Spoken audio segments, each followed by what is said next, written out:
सरिता एक रेस्टोरेंट में खाना बनाने का काम करती थी। रेस्टोरेंट की मालकिन कामिनी बहुत ही लालची और धोखेबाज थी। सरिता, मैंने तुझे कितनी बार कहा है कि खाने में मिलावट किया कर, लेकिन तू ग्राहकों को अच्छी क्वालिटी का खाना बनाकर खिलाती है, जिससे मुझे मुनाफा कम होता है। मालकिन, अगर मैं मिलावट करके खाना बनाऊंगी तो लोगों की तबीयत बिगड़ सकती है। हमें लोगों की सेहत का भी ख्याल रखना होगा। अच्छा, तो मेरा ख्याल कौन रखेगा? मैंने पैसे कमाने के लिए ये रेस्टोरेंट खोला है, समाज सेवा करने के लिए नहीं। ये देख, मैं बेकार चावल और सारी गली सब्जियां लेकर आई हूँ। अब तू इसी से खाना बना। नहीं नहीं मालकिन, ये गलत बात है। मैं ग्राहकों के साथ इस तरह धोखेबाजी नहीं कर सकती। अच्छा, तो ये बात है ना। ठीक है, तू इसी वक्त यहाँ से निकल जा। कल से तुझे काम पर आने की कोई जरूरत नहीं है। इस तरह लालची कामिनी सरिता को उसी वक्त काम से बाहर निकाल देती है। फिर अगले दिन सरिता कोई रेस्टोरेंट में जाकर काम ढूंढने की कोशिश करती है, लेकिन किसी रेस्टोरेंट में जगह खाली नहीं थी। दूसरी तरफ सरिता के पास जो थोड़े बहुत पैसे थे, उनसे वो घर का किराया और राशन वाले का बिल भर देती थी, जिस वजह से सरिता के सारे पैसे खत्म हो जाते थे। माँ, मुझे नई किताब खरीदने के लिए पैसे चाहिए। माँ, ये देखो, मेरी ड्रेस पुरानी होने की वजह से जगह जगह से फट गई है। मुझे एक नई ड्रेस खरीद कर दे दो। तुम दोनों जानती हो मेरा काम छूट गया है, इसीलिए मेरे पास पैसे नहीं है। तुम दोनों को कुछ दिन इंतजार करना होगा मेरी बच्चियों। नया काम मिलते ही मैं तुम दोनों की जरूरत पूरी कर दूंगी। सरिता की दोनों बेटियां समझदार थीं, इसीलिए वो उसकी बात मान लेती हैं। फिर एक दिन सरिता काम ढूंढते हुए अपने गांव से दूर जादूगरनियों की बस्ती में पहुंच जाती हैं। मेम साहब, मैं बहुत अच्छा खाना बनाती हूँ। क्या आप मुझे अपने घर पर खाना बनाने का काम दे सकती हो? नैना जादूगरनी बूढ़ी होने के साथ साथ बहुत अनुभवी थी। सरिता से बात करके उसे पता चल जाता है कि सरिता बहुत ही ईमानदार औरत है। वो उसी वक्त सरिता को अपने यहाँ काम पर रख लेती है। शाम को जब सरिता नैना के लिए खाना बनाती है तो उसे खाकर नैना जादूगरनी बहुत खुश होती है। अरे वाह सरिता, तुम तो बहुत ही लाजवाब खाना बनाती हो। उसके बाद जादूगरनी आस पड़ोस में रहने वाली अपनी सहेलियों को बुलाकर उन्हें सरिता का बनाया हुआ खाना खिलाने लगती है। सभी जादूगरनियां सरिता के खाने की खूब तारीफ करते हैं। सरिता, तुम बहुत अच्छा खाना बनाती हो। नैना के घर के साथ साथ हमारे घर पर भी खाना बनाना तुम। हाँ सरिता, मैं तुम्हें अच्छे खासे पैसे दे दूंगी। फिर उस दिन से सरिता उन सभी जादूगरनियों के घर पर खाना बनाना शुरू कर देती है, जिससे सरिता को बहुत पैसे मिलने लगते हैं। इस बात से सरिता बहुत खुश थी। फिर एक दिन सरिता से खुश होकर नैना जादूगरनी उसे अपने सोने चांदी से बना जादुई लहंगा दे देती है। इसका इस्तेमाल करके तुम ढेर सारी दौलत हासिल कर सकती हो, और हाँ, अपनी गरीबी दूर करने के साथ साथ तुम दूसरों की भी मदद करना। उस लहंगे को पहनते ही सरिता के दाएं कान से सोने के सिक्के और बाएं कान से चांदी के सिक्के गिरने लगते हैं। देखते ही देखते वहाँ सिक्कों का ढेर लग जाता है। इस तरह सरिता जब भी चाहती उसे सोने और चांदी के सिक्के मिल जाते थे। कुछ दिनों में सरिता बहुत धनवान बन जाती है। दूसरी तरफ वह रोज गरीबों में ढेर सारे सोने और चांदी के सिक्के बांटा करती थी।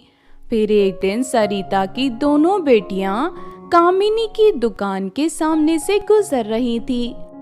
माँ, वो देखो, सरिता की दोनों बेटियों ने कितनी सुंदर ड्रेस पहन रखी है। मुझे इसी वक्त ऐसी ड्रेस चाहिए। फिर कामिनी अपनी बेटी को कपड़ों की दुकान में ले जाती है और वैसी ही ड्रेस मंगाने के लिए कहती है, लेकिन उस ड्रेस की कीमत सुनकर दोनों के होश उड़ जाते हैं। अरे बाप रे, इतनी महंगी ड्रेस सरिता ने कैसे खरीदी? वो तो एक गरीब औरत है।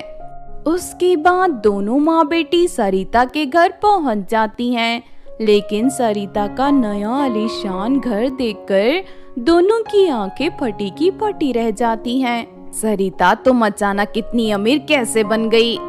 सरिता दोनों माँ बेटी को नैना जादूगरनी और उसके दिए हुए जादुई लहंगे के बारे में बता देती है। ये मेरी ईमानदारी का फल है। अगर मैं तुम्हारी तरह लालची और धोखेबाजों की राह पर चलती तो इतनी कामयाब कभी नहीं बन पाती। इसीलिए मेरी सलाह है कि बेईमानी छोड़कर तुम भी ईमानदारी की राह पर चलो। तुम ठीक कहती हो सरिता। आज के बाद मैं हमेशा अपने रेस्टोरेंट में ग्राहकों को ताज़ा और स्वादिष्ट खाना खिलाऊंगी। उसके बाद कामिनी अपनी बेटी के साथ वहां से चली जाती है। सरिता से सीख लेकर ईमानदारी से अपना रेस्टोरेंट चलाने लगती है। दूसरी तरफ सरिता अपनी बेटियों के साथ हंसी खुशी रहने लगती है। बहुत समय पहले की बात है। किसी जंगल की एक गुफा में सपना नाम की इच्छाधारी नागिन अपनी माँ के साथ रहती थी। फिर एक दिन सपना की माँ की सहेली कोमल परी उनसे मिलने आती है।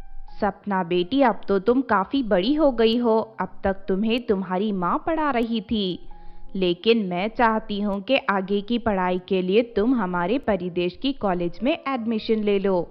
वहाँ तुम्हें तरह तरह के जादू सिखाए जाएंगे जो तुम्हारी जिंदगी में बहुत काम आएंगे।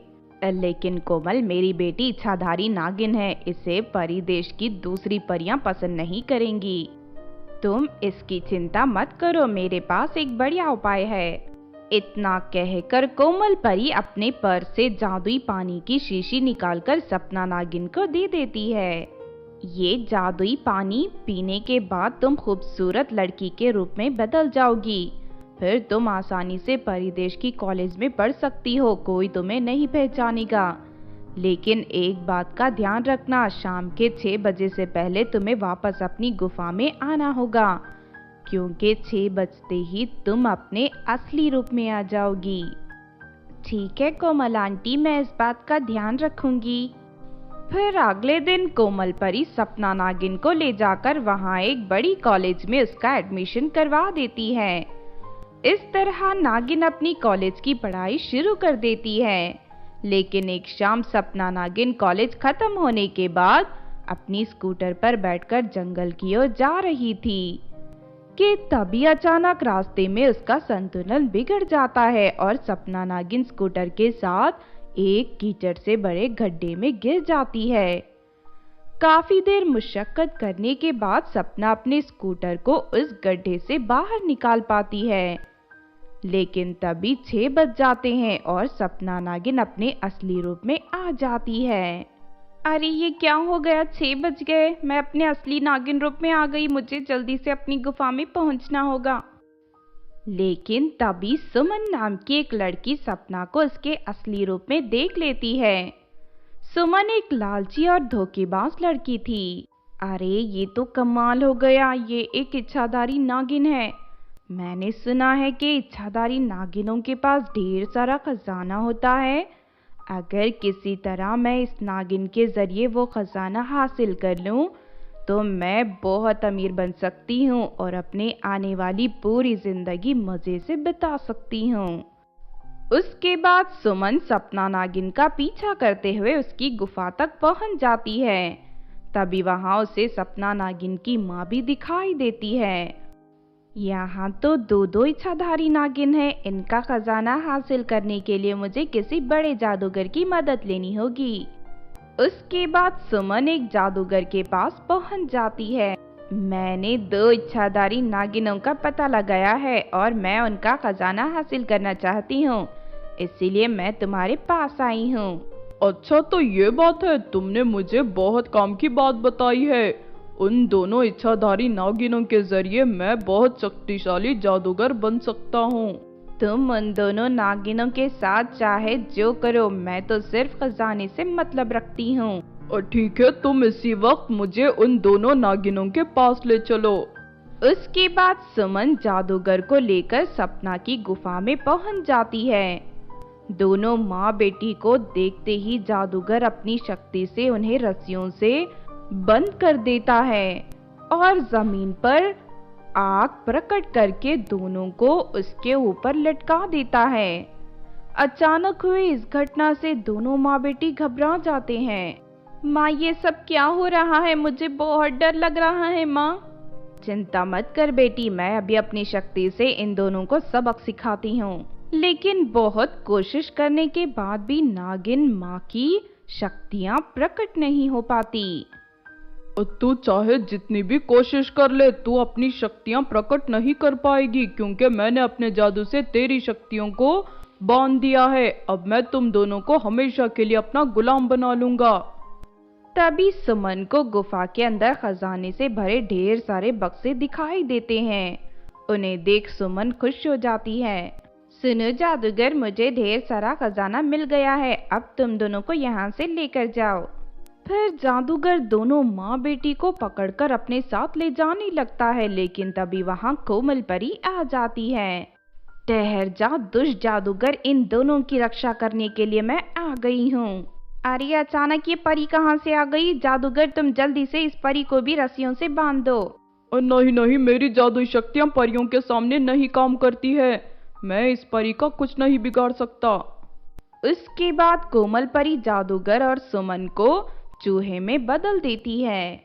अब मैं तुम दोनों को ले जाकर परी देश के घने जंगलों में छोड़ दूंगी। तुम दोनों जिंदगी भर वही भटकते रहोगे चूहे बनकर।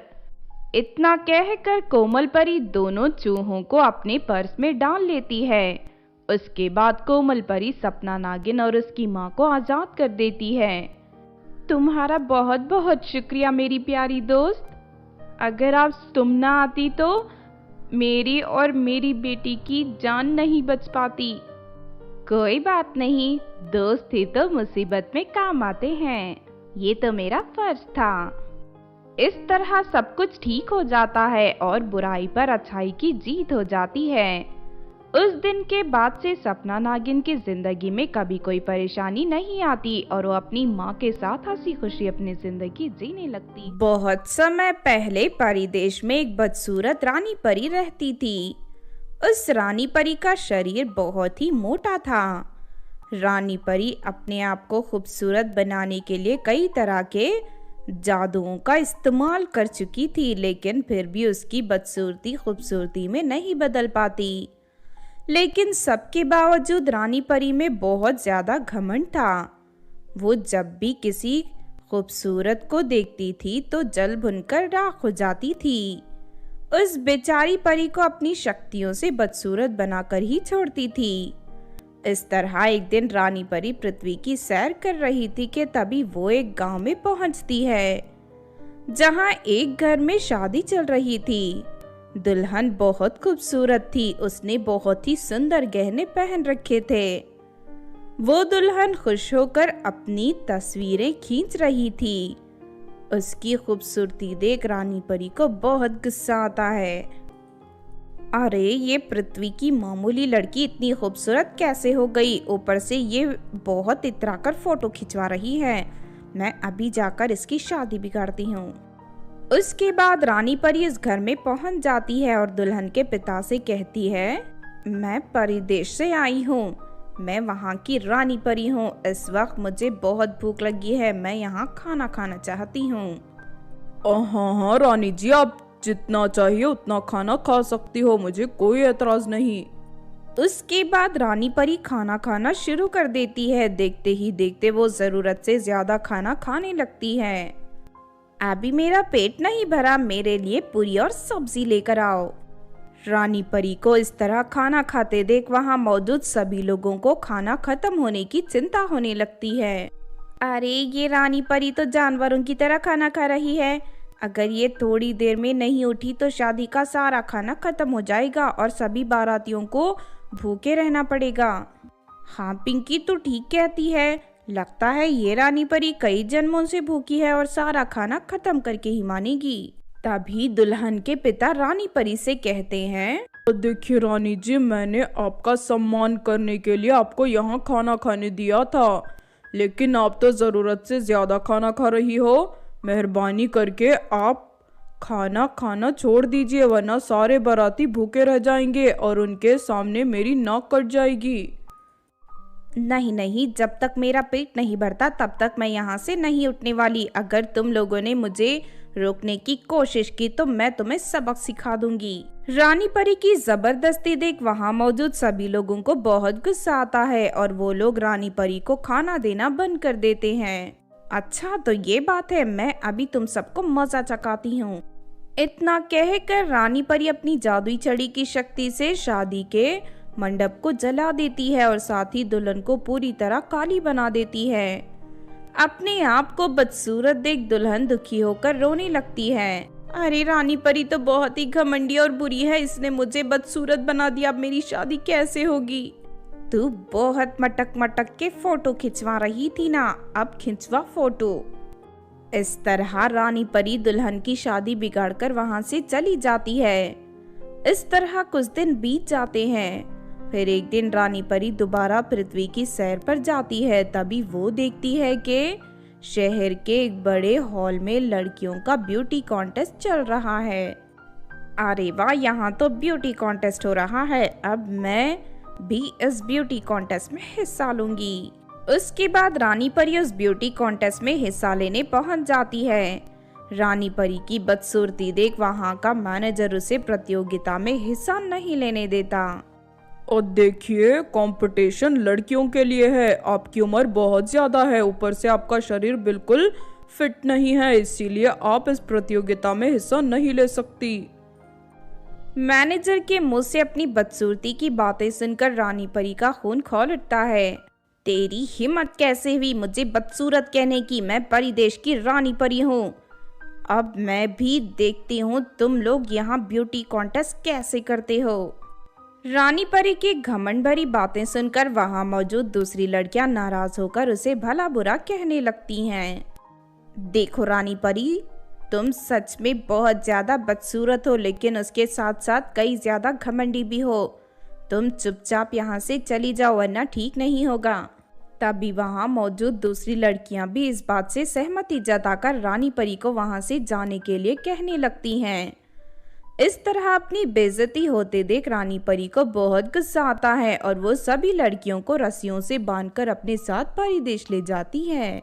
तुम सभी ने मेरी बेइज्जती करके बहुत बड़ा गुनाह किया है, अब मैं तुम्हें कड़ी से कड़ी सजा दूंगी। उसके बाद रानी परी उन लड़कियों को परी देश के चौराहे पर ले जाकर कोड़ों से उनकी पिटाई करने लगती है। उन मासूम लड़कियों को मार खाते देख परी देश की दूसरी परियों को रानी परी के ऊपर बहुत गुस्सा आता है। हमारी रानी परी सच में बहुत बेरहम है, बेवजह ये मासूम लड़कियों पर अत्याचार कर रही है। हाँ तुम ठीक कहती हो, रानी परी का अत्याचार दिन ब दिन बढ़ता ही जा रहा है। बस बहुत हो गया, अब हमें इसके खिलाफ आवाज उठानी चाहिए। चलो आज हम सब मिलकर इस रानी परी को सबक सिखाते हैं। उसके बाद सभी परियां रानी परी को घेर लेती हैं और अपनी जादुई छड़ी की शक्ति से उसे रस्सियों से बांध देती हैं। मुझे बांधने की तुम्हारी हिम्मत कैसे हुई? मैं यहाँ की रानी हूँ। तेरे अंदर रानी जैसे गुण नहीं है, तू एक घमंडी और बदतमीज परी है, इसीलिए आज हम तुझे सबक सिखाकर रानी परी की गद्दी से हटा देंगे। उसके बाद वो सभी परियां रानी परी की खूब पिटाई करते हैं। फिर आखिरकार मार खाकर रानी परी उन सभी परियों से माफी मांगने लगती है। बस करो, मुझे मत मारो, मुझे मेरा सबक मिल गया है। आज के बाद मैं कभी किसी को तंग नहीं करूंगी। इसके बाद वो सभी परियां लड़कियों को सही सलामत पृथ्वी पर पहुंचा देती हैं। दूसरी तरफ उस घमंडी रानी को गद्दी से हटाकर उसकी जगह एक नेक परी को रानी बना दिया जाता है। इस तरह सब कुछ ठीक हो जाता है और परदेश की परियां फिर से हंसी खुशी रहने लगती हैं। तो आपने देखा दोस्तों घमंडी रानी परी की कहानी। इस कहानी से हमें ये सीख मिलती है कि हमें कभी भी किसी बात पर घमंड नहीं करना चाहिए, क्योंकि घमंडी इंसान को कोई पसंद नहीं करता और एक ना एक दिन उसे अपने घमंडी स्वभाव की सजा भुगतनी ही पड़ती है। अगर ये कहानी आपको अच्छी लगी हो तो ज़रूर लाइक करें और हमारे चैनल सोना टीवी को सब्सक्राइब भी कर लें। और हाँ दोस्तों, हमें कमेंट करके ज़रूर बताना कि आपको कहानी कैसी लगी।